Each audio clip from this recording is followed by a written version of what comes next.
Adonis एक अनाथ बच्चा था जिसको वहाँ की सबसे पावरफुल विच ने अडॉप्ट कर लिया। फिर वो दोनों माँ बेटे की तरह रहने लगे। लेकिन एक दिन वहाँ का सबसे बड़ा एम्परर उसकी माँ का इज्जत लूट के उसे वहीं पे मार देता है। एडोनिस को अपने आंखों पर विश्वास नहीं होता है। वो कसम खाता है कि मैं एक ना एक दिन इस एम्परर को मार दूंगा। जब गॉड ने ह्यूमंस को बनाया तो उन्हीं के साथ विचेस को भी बनाया और उनके साथ अपना पावर शेयर किया, क्योंकि वो चाहते थे कि विचेस इनकी मदद करे। और विचेस बखूबी इस जिम्मेदारी को एक्सेप्ट किया और उनकी मदद किए। लेकिन कुछ टाइम बाद ह्यूमंस ही विचेस का हंट करने लगे। उसी में से एक विचेस बोलती है कि तुम सब भी ऐसे ही मारे जाओगे। उसके बाद हमें दिखाया जाता है कि क्लोई, मंगस और एडोनस कहीं जाने की कोशिश कर रहे थे, लेकिन उन्हें रास्ता मिल नहीं रहा था। फिर एडोनस अपना स्मार्टफोन निकालता है और बोलता है मैं तो यही देख के चला जाऊंगा। फिर क्लोई भड़कने लगती है उसके ऊपर। क्लोई बोलती है इस वजह से हमें आर्मी ट्रैक कर सकती है। फिर एडोनस बोलता है कि मैंने खुद इसे बनाया है तो कभी भी आर्मी इसे ट्रैक नहीं कर सकती है। यह सब करके वो अपने तारीफ करते ही जाता है। इसी सब चीज़ से परेशान होकर क्लोई उसे पीट देती है। फिर क्लोई अपना रास्ता पता करने के लिए मैप देखने लगती है। फिर क्लोई बोलती है कि हाँ चलो रास्ता मिल गया। लेकिन एडोनिस दुखी था, बोलता है कि हमें अपना ही कंट्री छोड़ के क्यों जाना पड़ता है, क्योंकि मैं एक विच हूँ। एरिया का एम्पायर बहुत बेरहम है। वो सारे विचेस को मार रहा है और अब यहाँ के लोग भी विच को मार रहे हैं। तो हमें किसी ऐसे जगह जाना है जहाँ पे विचेस को भी एक्सेप्ट किया जाए। फिर वो आगे बढ़ने लगते हैं, लेकिन तभी उनके आगे से रेडियस एम्पायर के सोल्जर आने लगते हैं। फिर एडोनस उसके ऊपर हमला करने वाला था, लेकिन क्लोई उसे रोक देती है क्योंकि वो अपने मैजिक को कंट्रोल नहीं कर पाता। फिर क्लोई अपने आइस मैजिक को यूज करके उन सारे सोल्जर से लड़ने लगती है।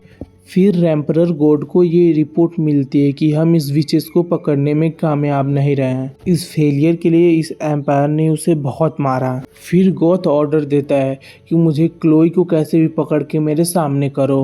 दूसरी तरफ जितने भी सोल्जर क्लोई को मारने आए थे उन सबको हरा दिया है। फिर क्लोई बोलती है एटोनस से चलने को। फिर एटोनस गुस्सा होकर बोलता है कि तुम कभी भी हमें फाइट करने नहीं देती हो, मैं इन सबको इजीली संभाल लेता है। और साबित करने के लिए वो एक बड़ी सी तलवार को समन करता है। फिर क्लोई बोलती है कि तुम अभी भी इस लड़ाई के लिए तैयार नहीं हो।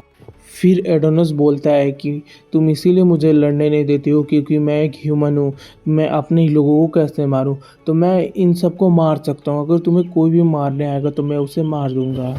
फिर क्लोई उसे गले लगा लेती है और लेकिन वहीं पे जो सोल्जर आइस में जमा हुआ था उसका सिग्नल रेडियस एम्पायर को जा रहा था। फिर उनके ऊपर एक ग्रीन लाइट का एरो आ जाता है। फिर क्लोइन बोलती है कि ये तो एक फिजिकल टेलीपोर्टेशन है, इसे विच भी यूज़ नहीं कर सकती। दूसरी तरफ एम्पायर में एम्परर भाषण दे रहा था।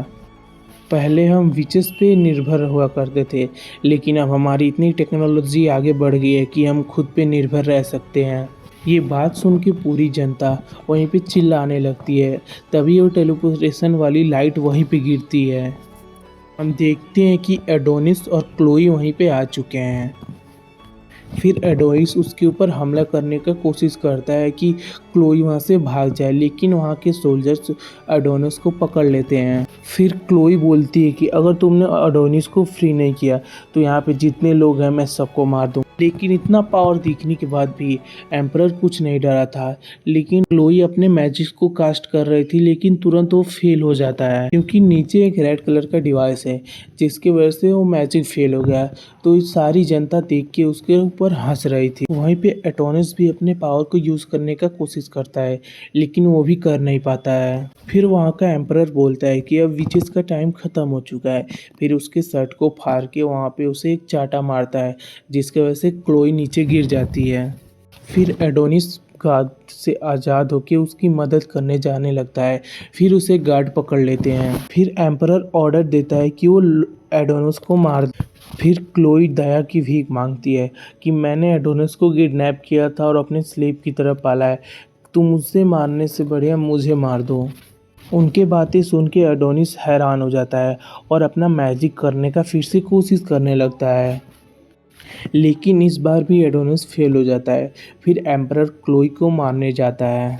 क्लोई अपने पास्ट को याद करके एडोनिस को थैंक यू बोलती है। फिर एम्परर उसे शूट कर देता है। फिर वहाँ के जितने भी सोल्जर्स थे मरे हुए क्लोई के ऊपर शूट करने लगते हैं। फिर एडोनिस देखता है कि क्लोई का सर कटा हुआ सर वहाँ का एम्परर सभी लोगों को दिखा रहा था। एडोनिस गुस्से और दुख से भर जाता है और कसम खाता है कि मैं एम्परर के साथ जितने भी यहाँ पे लोग हैं सबको मार दूंगा।